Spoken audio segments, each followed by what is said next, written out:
Coming into an easy seated pose. Closing your eyes.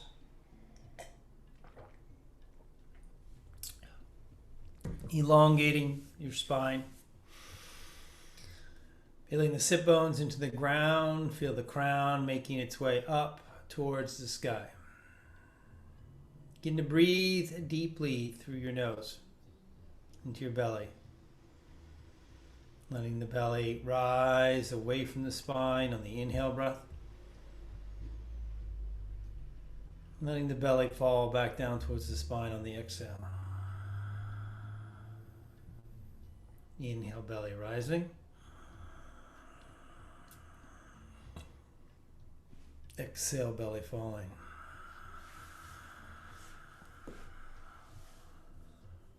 Inhale, belly rising.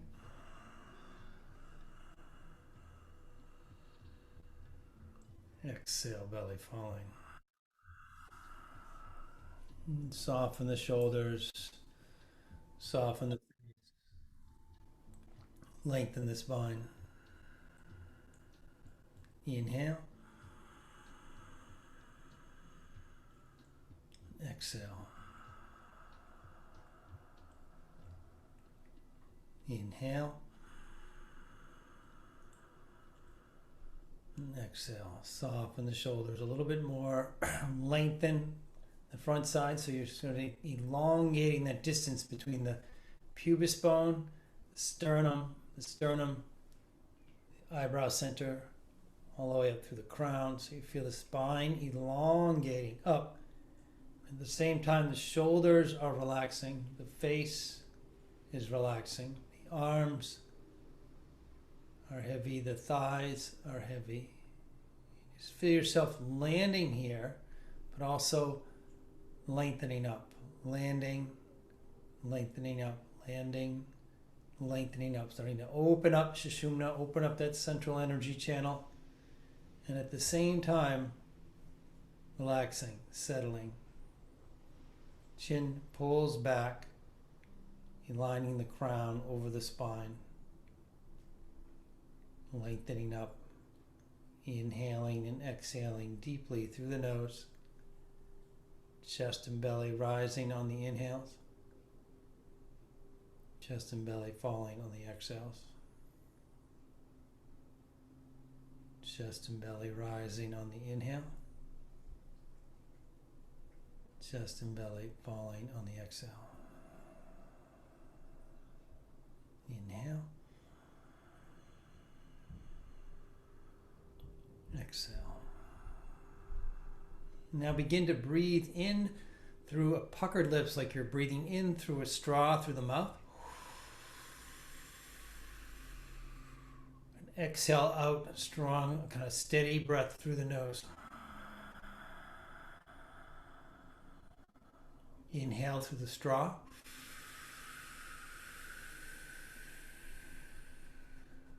Exhale through the nose.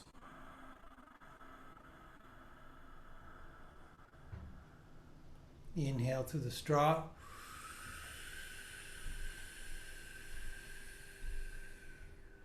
Exhale through the nose.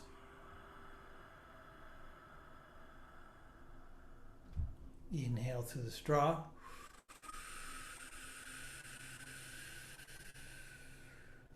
Exhale through the nose. Shoulders back, crown up, lengthen up through the spine. Inhale through the straw.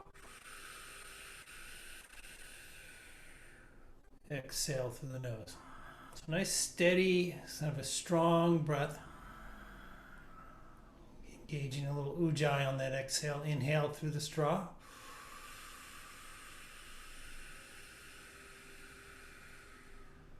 Exhale through the nose. Inhale through the straw.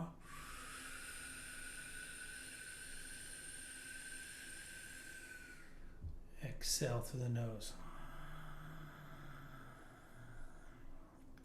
Inhale through the straw.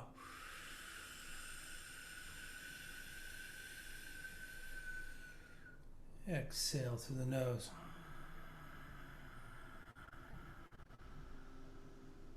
Inhale through the straw.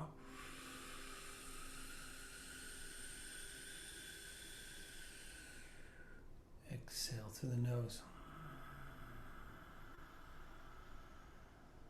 Inhale through the straw.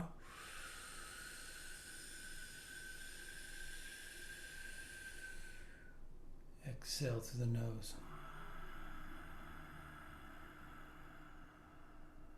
Inhale through the straw.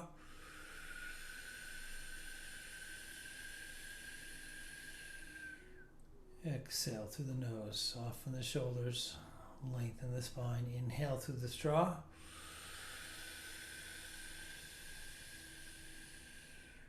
Exhale through the nose. Inhale through the straw. Exhale through the nose. One more. Inhale through the straw. Exhale through the nose. Now bring your arms up. Palms face out. Shoulders back. It's like you're kind of holding something up or receiving something.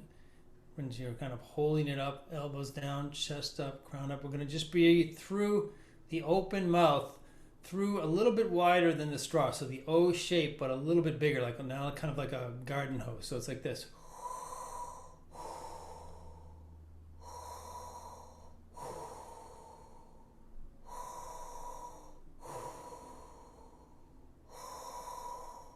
Shoulders back, crown up, chest up, breathing through the garden hose. Forceful breathing, kind of a steady, strong breath.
A little bit more.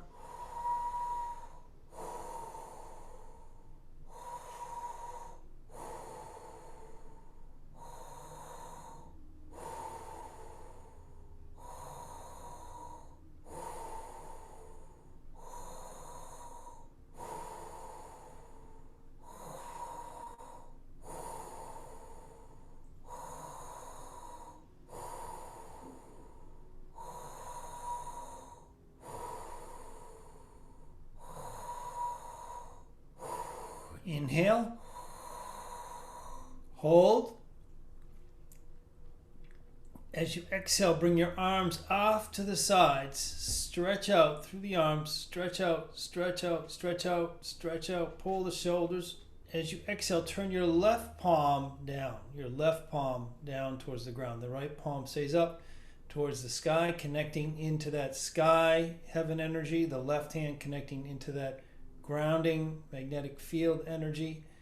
Breathe normally through the nose. Nice long deep breaths.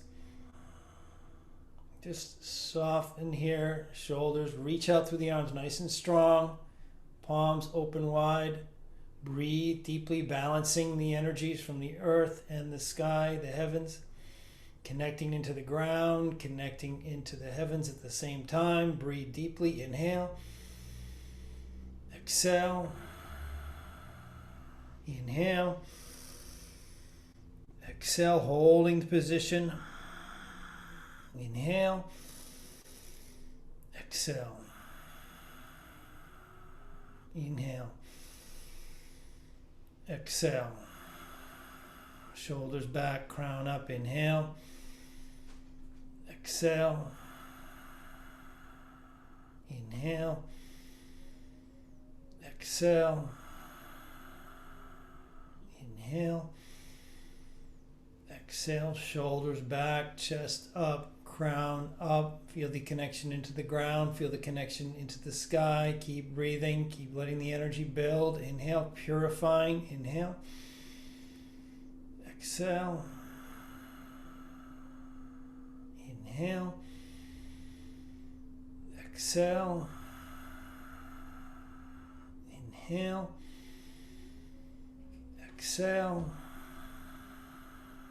Inhale. Exhale. A couple more deep breaths. Let the energy build a little bit more. Now begin a breath of fire, pumping the belly.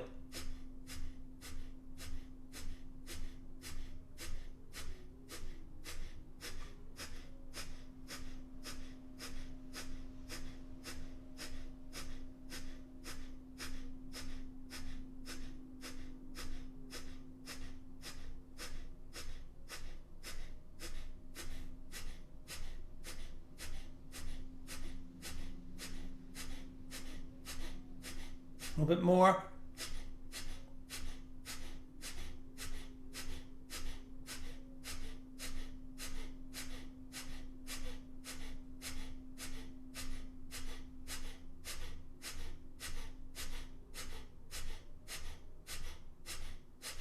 Inhale the arms up.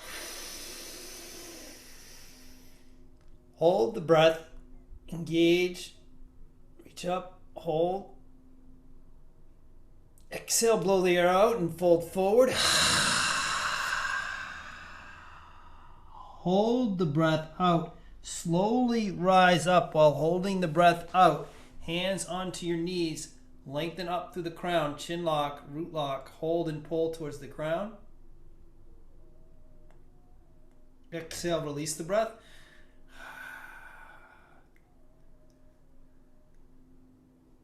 And just soften here for a moment. Soften, allow, release, soften, allow, release. Try not to fidget, just feel, notice, allow, release, feel. Notice, allow,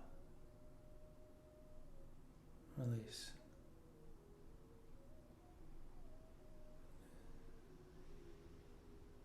I'm going to do one more round of a little bit of breath of fire. Arms back off to the sides. Left hand down, right palm up. Pull the shoulders, lift the heart, lengthen up to the crown. Begin breath of fire again.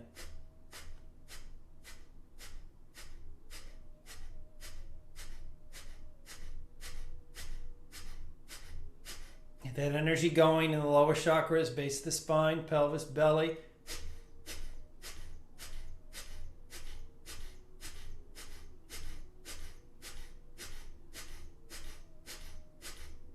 Keep reaching out through the wrists, so pulling the shoulder blades together and down, lengthening up to the crown.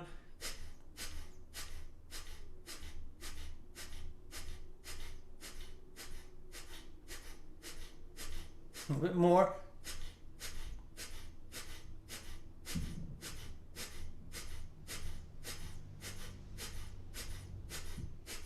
Inhale, arms up. Hold, elongate, reach, hold, elongate, reach, hold, elongate, reach. Exhale, blow it up, fold forward. Push all the air out, hold it out, push it out. Slowly rise up while holding the breath out. Hands on your knees, chin tucked, root lock, pull up towards the crown, holding, holding, holding. Release.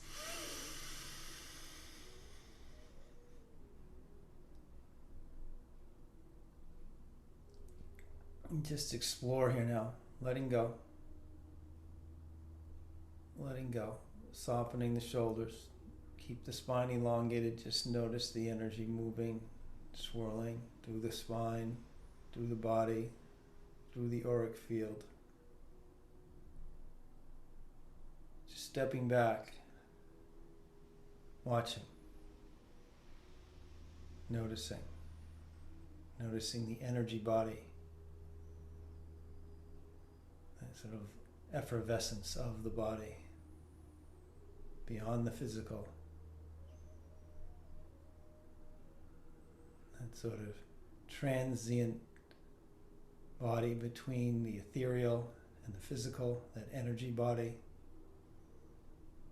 Feel yourself more as energy than as any solid matter. Shoulders back, heart up. Soften the face. So you have both this feeling of presence, maybe strength, but also relaxation.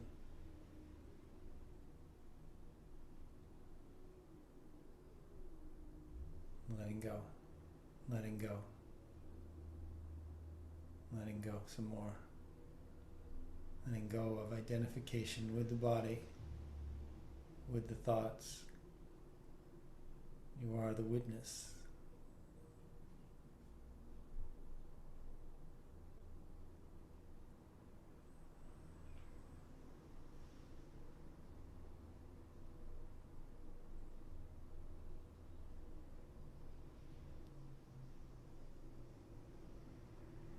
Slowly begin to open your eyes. And just, again, notice how you feel. Notice how your body feels. Notice how your kind of state of being might be a little more spacious. Notice a sense of allowance, like whatever is coming into this moment, whatever is perfectly okay. I can sit here and be quiet. I can sit here and listen. I can watch. I can engage. All of those things. There's no attachment. There's no preference to what necessarily shows up into this space. You are the space. That pure body of water, allowing whatever comes into it to be. You absorb, you hold. It's like you're holding whatever comes in, but you're not needing to change whatever comes in.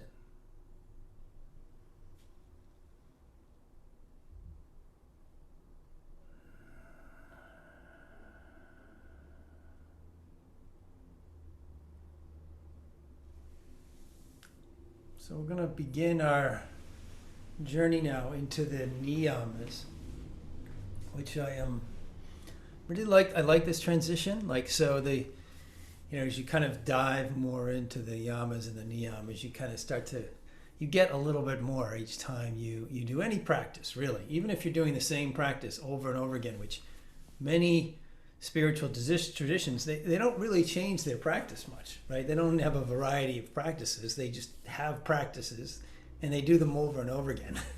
And that's more common than the kind of different type of activity every day. And the reason why is because there's a nuance to each one of these practices, and that nuance is a sort of sutra. It's like a thread back to the divine. And so you're just using often a very simple technique and just going deeper and deeper with that technique. So it becomes less about, entertainment and more about depth. And so we can actually choose some pretty simple practices to do.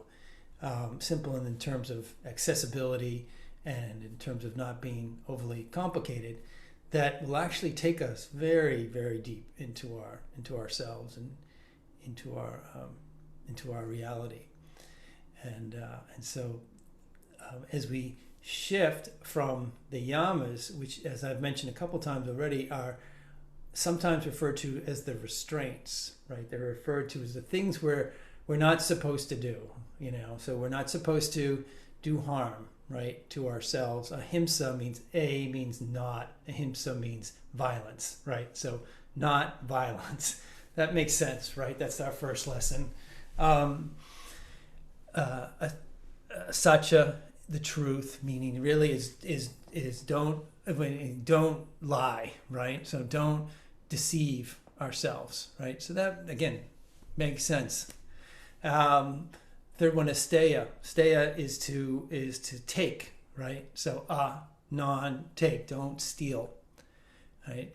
So we talked a little bit about that and about how really there's a lot of what that becomes is the development of faith, right? Development of faith. Brahmacharya means to don't indulge the senses, right? And that's, again, when we're putting it in this context, it means a lot of things. But in this context, it means to don't indulge the senses, overly indulge, And so we did that. And then aparigraha is don't cling, right? Don't cling. So these are kind of the things we're not supposed to do.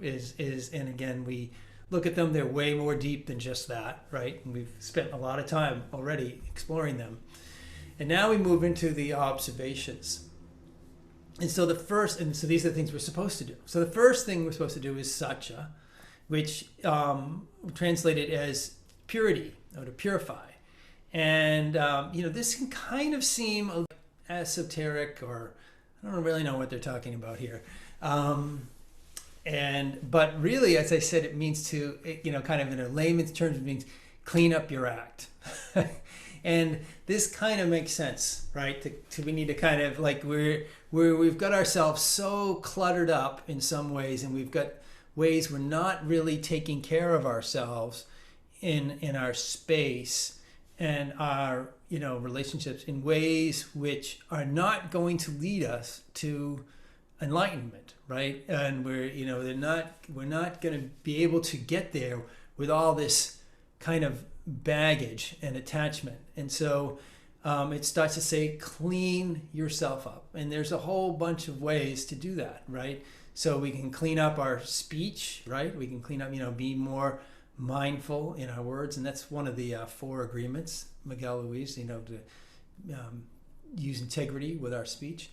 We can clean up our diet, right? Most of us, myself included, have little vices, right, that we use to make ourselves feel better that actually are toxic, so too much alcohol and too much sugar and too much complex carbohydrates. All these things are actually not that great for us. I mean, they're fine in small doses, but they're really not that great. And so we can do little cleanses to help purify ourselves. And we can do these in experiments. It's not like we have to give up chocolate forever, right?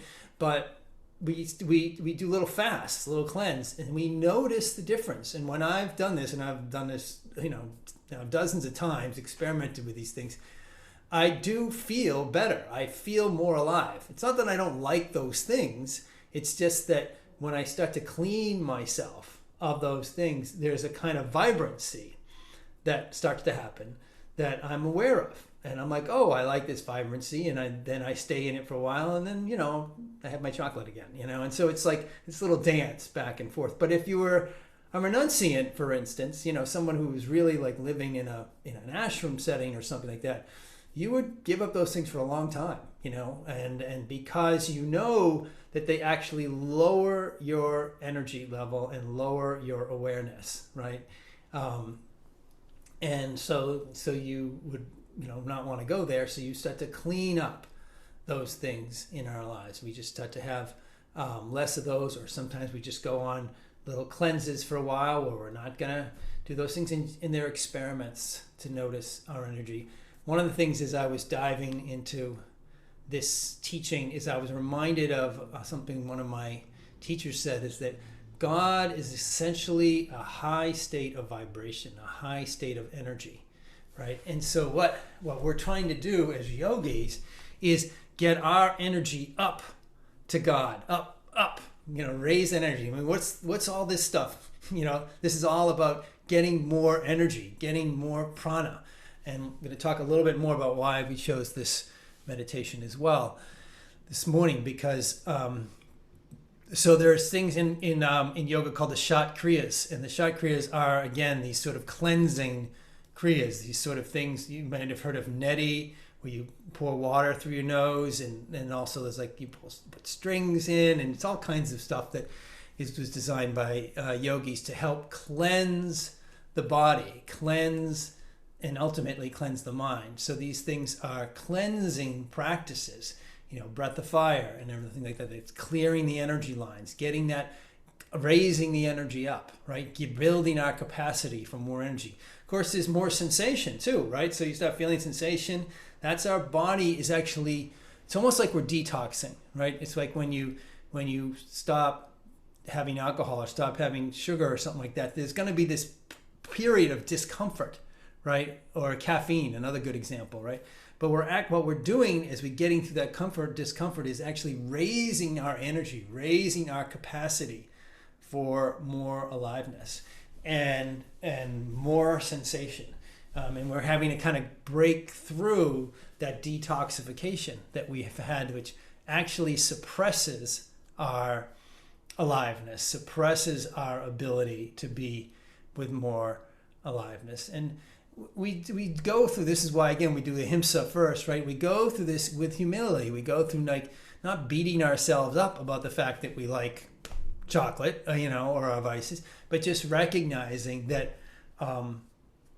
that it keeps us from actually feeling that more aliveness in some ways. It feels good in the moment. There's a sort of placating of a sense of okayness in the moment.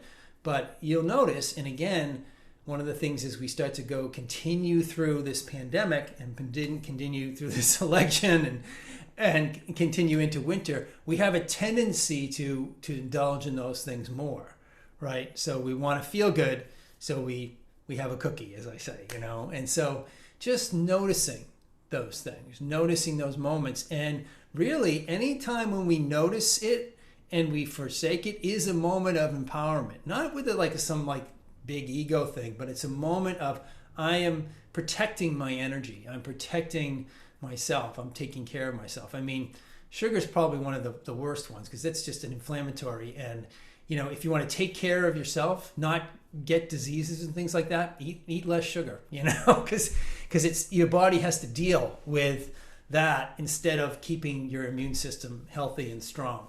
And so just something to kind of keep in mind. We're trying to purify ourselves so that we can hold more source energy, hold more awareness, hold more aliveness. Cleaning up our space is another way of doing it. I mean, even me, I'm kind of looking around, I got too many little knick-knack things around, whatever. It's just, you want to kind of not have too many things externally that your mind is going to focus on, right? That's going to have to take care of in some way. The fewer things we have to take care of, the more space we have to be with what is, right? If we're worried about this, that, and the other thing, right, which is, again, the way most of us run our lives, then where is the room for being with reality, right? For just being with it, for being able to step back. And so, again, that's why things like spring cleaning are good ideas, and stuff like that, and just to purge ourselves of stuff we don't need, which is, or it's just weighing on us in some way. Being careful in our relationships too, and we'll talk a little bit more about this, that most of us, if we're honest, again, have agendas with our relationships. We have movies going on. We've talked about this before in class, and we're trying to kind of get people to accommodate our movies, and that again is a huge amount of clutter in our minds, and it actually creates defensiveness on the other person's part. As Ram Dass said, anytime you have an agenda with someone, it triggers in the other person a defense mechanism.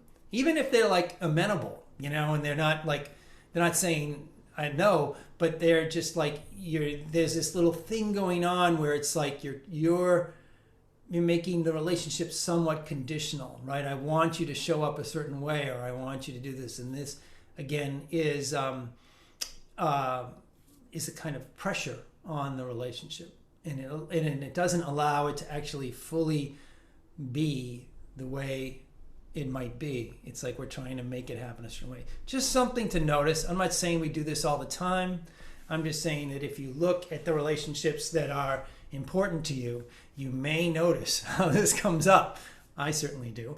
And how it can actually interfere with the divinity of being with someone, which is what we truly want. What we want when we're with someone is actually to experience divinity of oneness. We want to merge in some way with that person on a spiritual level. And if we have all these agendas in the way, it's like clutter. It's like stuff we have to get through in order to get back to the divine, right? And so it's just, again, noticing these things that so it's starting to prepare us. Like we're going to declutter, we're going to cleanse, we're going to get ourselves ready for, I mean, you remember the yamas and the niyamas are at the beginning of the journey, right? They're the first part that you're supposed to learn and supposed to practice in order to prepare yourself for the deeper practices. But if you have the deeper practices and you've got all this clutter, you're just going to keep bumping into them, and it's going to hold you back. It's going to be like carrying around a bunch of stuff while you're trying to get to God. So we just work on these things. And again, we work on them with humility. We work on them with lightness. Like, are we going to solve all of this in this lifetime? Probably not. But, two things come to mind. One is, like the Buddha said, like, it's about 10,000 lifetimes to get enlightened, so, there's no hurry, take as long as you want.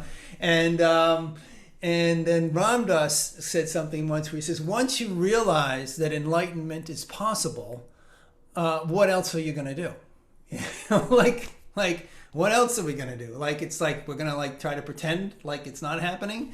So we just keep going, and we just keep saying, all right, well, what experiment can I try today to kind of cleanse my space, cleanse my body, cleanse my mind, cleanse my relationships of the weight of the agendas that I tend to put on them, right? And the expectations is another way of looking at agendas. And then to see what happens. It's all experiments. It's all just trying things out and seeing what shows up. Sometimes we have to try the experience for more than a day because, it's like cleansing or fasting in some way. One day of it doesn't usually do too much. 2 days of it, you start to feel it, right? You start to feel actually the detoxification.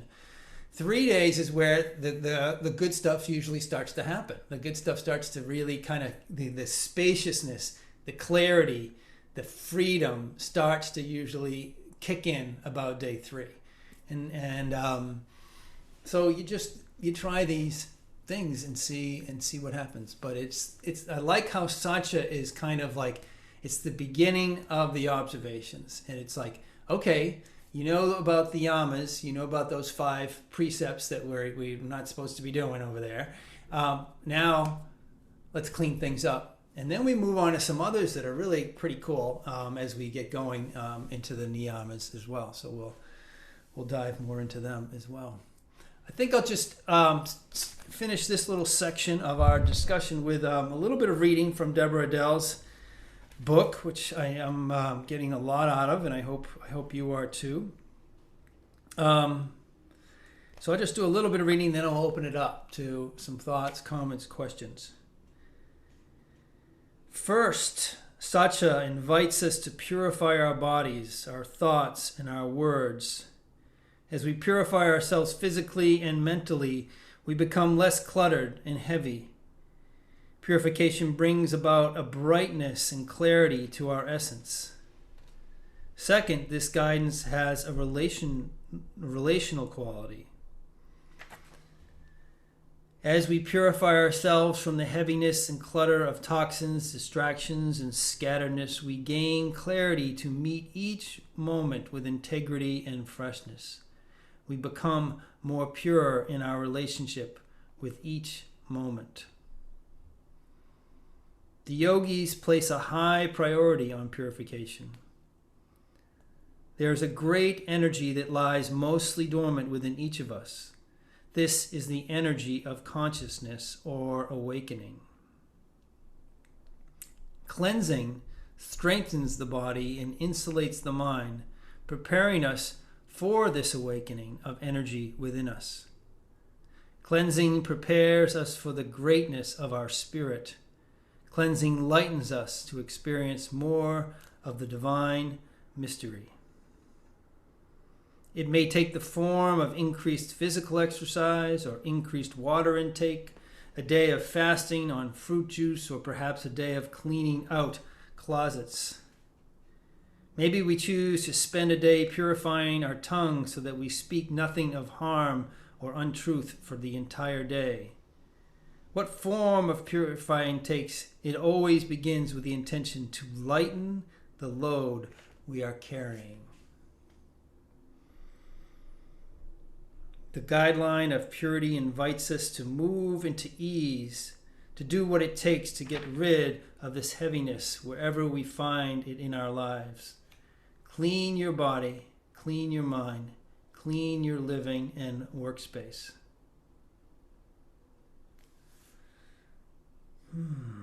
So maybe we'll just stop right there for a moment. That's a good one. And see if anyone else would like to share anything about this part of the journey or what it's bringing up for them. Anyone want to share?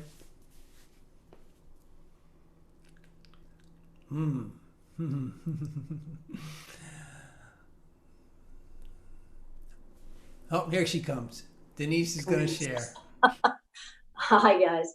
So I love this particular Saucha because I've been working on it without realizing, just inherently for quite a while, trying to, not just myself, but at my surroundings, the junk I've collected. You have nothing, Greg. I hate knickknacks now.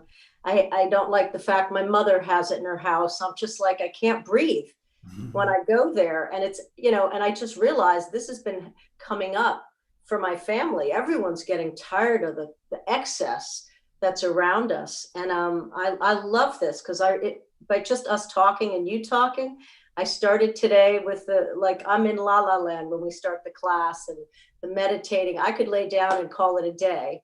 And then we start with this and I'm like, yeah, I can't wait to keep, it fortifies. And the cleansing is just, it's perfect. It's just where I'm at. So this is great. Thank you. I never called it Saucha. So I just, Saucha. Is that what it is? Right. Yeah. Anyone else want to add? Thank you. Really, that's great. Barbara, you want to add something? Yeah, and it's funny because, building on what Denise said, I was FaceTiming with my granddaughter yesterday. I was down in Florida, and she has a 3-year-old. And we were talking, and we were laughing together. The baby and I were laughing together. We couldn't stop laughing. And then I said to her, "Can you show me your room?" And she took the phone and just took it into her room and showed me, her new big girl bed. And I noticed that she has a lot less in the way of toys and what I call pink plastic toys, which seems to be the thing for young girls these days. She has far less of that than she used to. And I think it's wonderful that my granddaughter understands that the less you have to take care of, the less you have to make room for. And it really opens your life up for more important things, being with other people, not wasting your money on stuff. I mean, if you want to spend your money, then you can go on a trip and get an experience. The experiences are much more important than stuff. But it sort of goes into what the Saucha is which is lightening your load and preparing yourself. Mm-hmm. And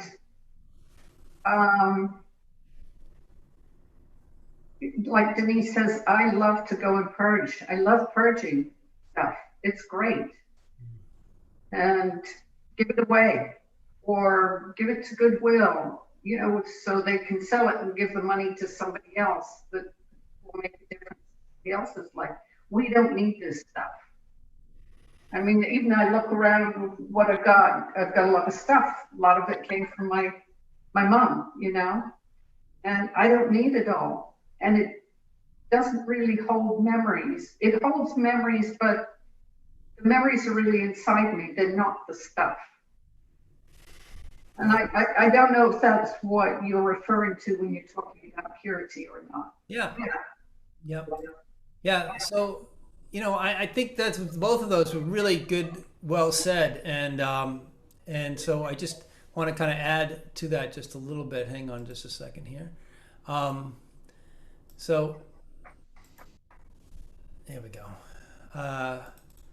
Yeah, I think one of the things about this shift, right, to Saucha, it's like it starts to get you to kind of start thinking about, you know, how am I not taking care of myself and my space and my relationship. So it can be a little bit intimidating, this whole notion of purifying. It sounds a little self-righteous, or a little righteous, I should say, you know, and yet when we kind of start to experiment with it and do it, we can just see how we have these habits that are around kind of comfort, right? Like our stuff, I'm not just saying our stuff is bad. It's almost everything we have in our house represents something for us, as you were talking about with memories, Barbara. But in a way, think about memories. If you go down that road too much, I mean, they're illusions. They're like stories we've basically got in our heads, and they're taking us out of the present moment. If we're spending more time,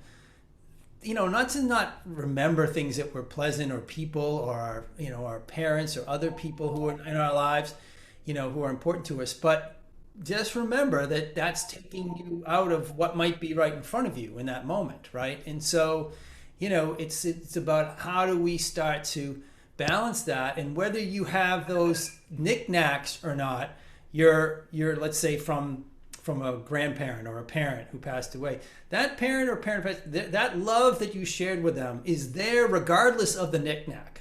You know, do you really need the knickknack to remind you of that truth? You know, and so and the knickknack just becomes something else to take care of and deal with it. And I'm not suggesting that we all go and purge everything, but I will say that, you know, for instance, when I've done the Vipassana, right? So I've gone to a retreat center that does Vipassana, which is the 10-day silent retreat, which is intense, I will tell, but it is awesome. It's an amazing experience. Well, the surroundings that they have you in are, I wouldn't say terribly austere, but definitely austere. Like, they're very plain. They're not anything special. There's no artwork on the walls. There's the most interesting artwork is this bell that they use to signal the shifts from like meditation to meals to, you know, to sleep, to all that kind of, I mean, they ring a bell like 5 or 6 times a day to kind of sing you, to tell you, okay, it's time to go to dinner now, you know, that kind of thing. And I remember spending like an hour just looking at this bell for a while, you know. But the point is to reduce the clutter, right? To reduce the things that your mind is going to kind of spin off and focus on, so that you can be with yourself and be with that energy and explore that energy and explore, you know, there's plenty of stuff in our head already. And the whole idea with the Vipassana is to start to clear that stuff as well. And if you've got a bunch of things around you to distract you, then you're never even going to get to clearing this stuff in your head and in your subconscious. So they clear away that stuff, and, you know, and it's perfectly nice. You're not being not well taken care of, but they've mindfully reduced the distractions in order to get you to do the work that is intended for that practice. And so that's just an idea about how we're preparing ourselves now for the deeper work, really. And what we do is we start to kind of just clear our space. And even incrementally, this makes a difference, right? It's not like we have to get rid of everything in our house, but just recognize the things that, aren't really, that we've just got sitting there because we haven't done anything else with them. And the same thing like with our diet. It's not like we have to give up everything, but maybe we just reduce something a little bit, or we increase something that we know is good, like green juice or something like that, so we start to cleanse the system a little bit more. And you'll notice a lightness that comes, as she sort of points out, everything we're doing with Saucha is about lightening our load, lightening our energy, lightening our space.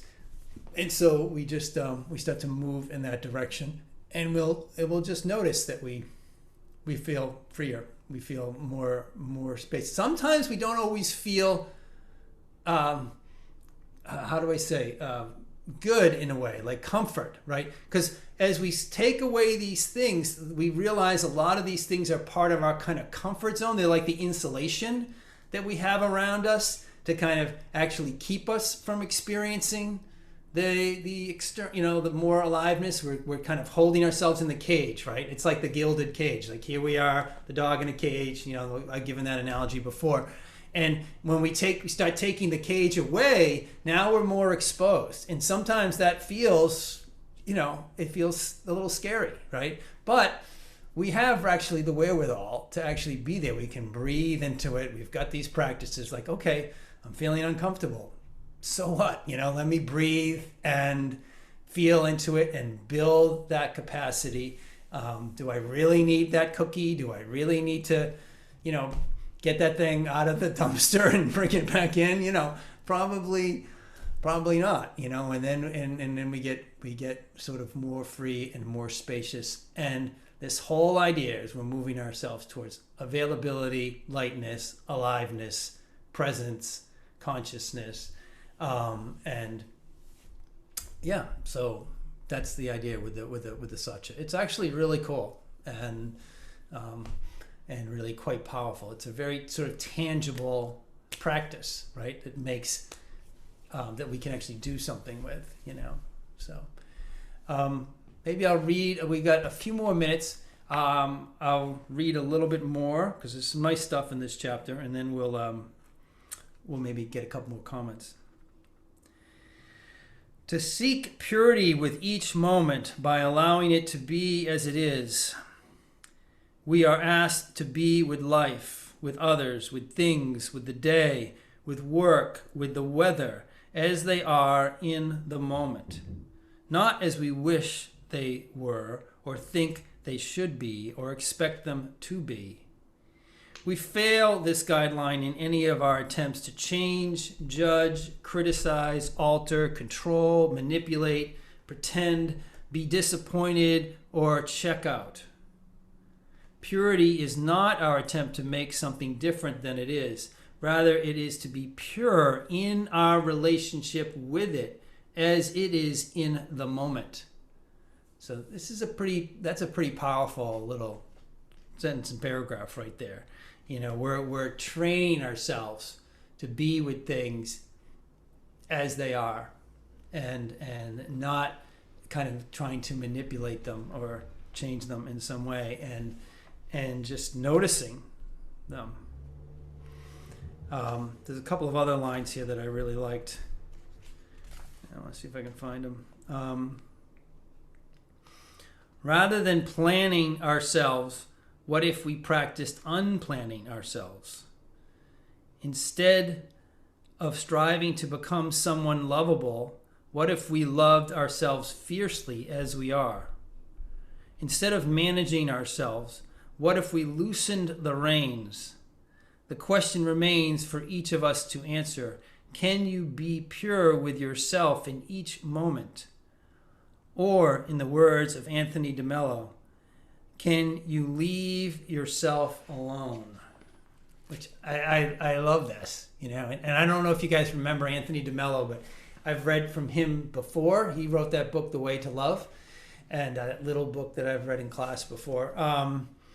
And so he's a great teacher as well. We might take on that little book again, because that's a good one.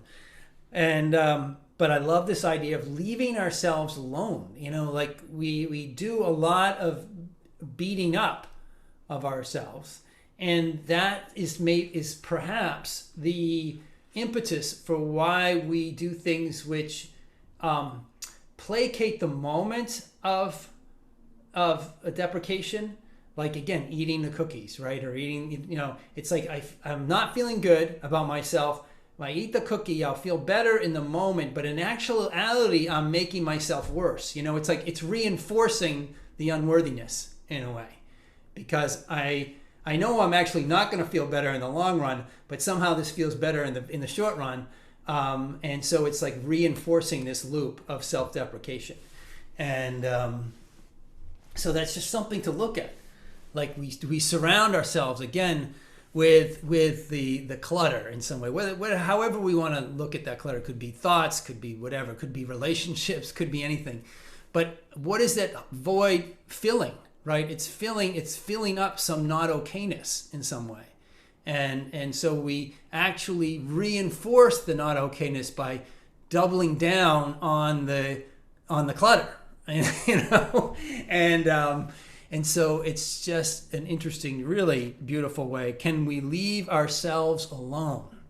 Oh my God, what a great little. We should just put that on your mirror, like put it on a little Post-it. Can I leave myself alone? And just put it there, and stop trying to fill up the gap in some way, and just be like we are these divine beings. We are, we are an incarnation of the divine. Why don't we believe it or act like it, right? And so just something, being pure with ourselves means we are not afraid of our thoughts or our feelings. We do not have to hide anything from ourselves.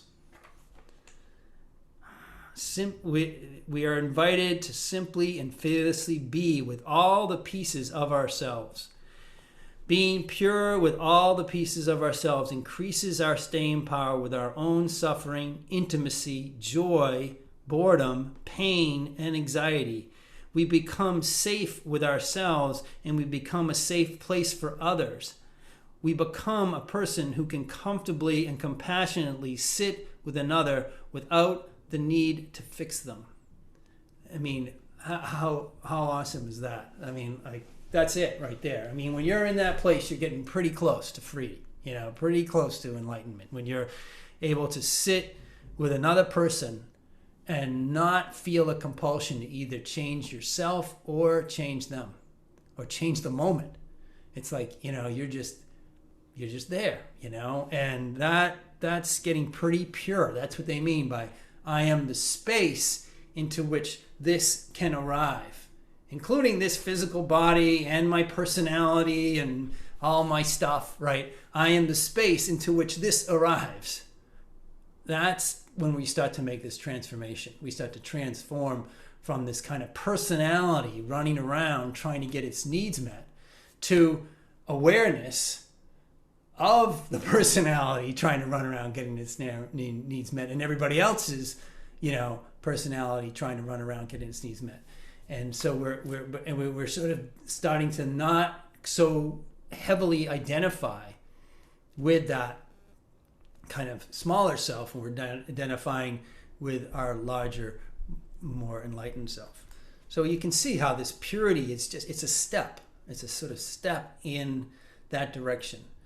How do I start to clean up my act in some way? Physically, mentally, emotionally, spiritually. Because we have not taken the time to catch up with ourselves, we are everywhere but the present moment. We are missing out on the fullness of life lived in the richness of what is immediately before us. Instead of entering the moment relaxed and spacious, we arrive frazzled and late because we tried to do one more thing before we left. And often we leave messy and cluttered.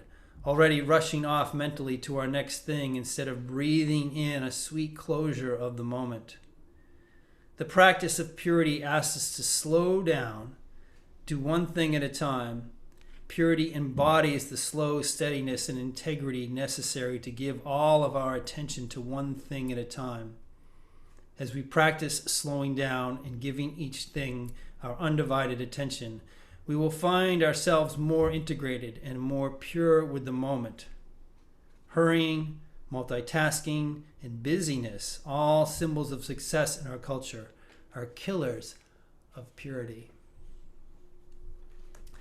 So I think this is a pretty good place to start to wrap this up, because it's kind of a little bit of a humbling place, which is okay. As a spiritual person, as a person of spirit, we should actually welcome our humble moments. Our moments of feeling like, I'm not quite there yet, are actually beautiful moments of just recognizing how we can fill ourself with kind of this busyness and this kind of, trying to put too many things into the day. I mean, I can put my hand up for this for sure. And just recognizing also when I'm doing that, how I feel less pure. I feel certainly less available in some way, right? I'm not really present because I'm going from one thing to another, and I'm not really fully appreciating and absorbing and being able to kind of give the moment its due and maybe linger in it a little bit longer, and that whole thing. And I assume that we've all done it, where we're kind of getting that running from one thing to another feeling, and how it doesn't feel that great, right? It feels like we're getting something done, like, oh, I'm getting something done, I'm super busy. I mean, I used to have lots of, especially when I lived in Boston, lots of friends used to say, how are you? Oh, I'm busy, and they'd be like wearing it like some badge of courage. And I'd be like, why do you keep doing that? Because they're always that way. They were never not busy, and it's just like, is that how you want to run your life? It's always got one thing to the next, and it confused me a little bit. But again, I try to not disparage that, because I know we all have gotten caught up in that. Maybe I've gotten caught up in it lately even. So it's more like, okay, how can we start again? How can I cleanse my schedule a little bit so it's not quite so one thing rushing to another, right? That's a really good place right there to do it. So I'm going to close the class, turn off the recording, and then we can kind of have a little bit of a follow-up conversation afterwards. So let's just kind of find our seat and just sit with, we've talked about a lot today. I wasn't even really sure how much there would be in this particular conversation. It's a little bit of an esoteric one about purity. As I said, it kind of comes with a lot of connotations, but I feel like it's been a good conversation and a good exploration. I hope you do too. Let's bring our palms together at the heart center. Taking a deep inhale breath. Exhale, let it go with a sigh. Taking a deep inhale.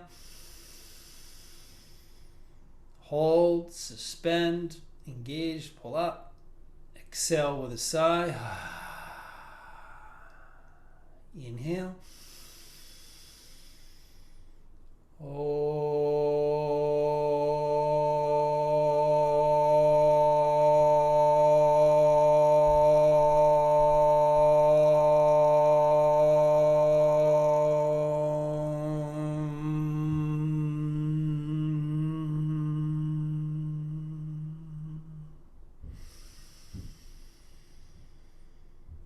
All that is sacred and divine in me bows to you and honors all that is sacred and divine in you.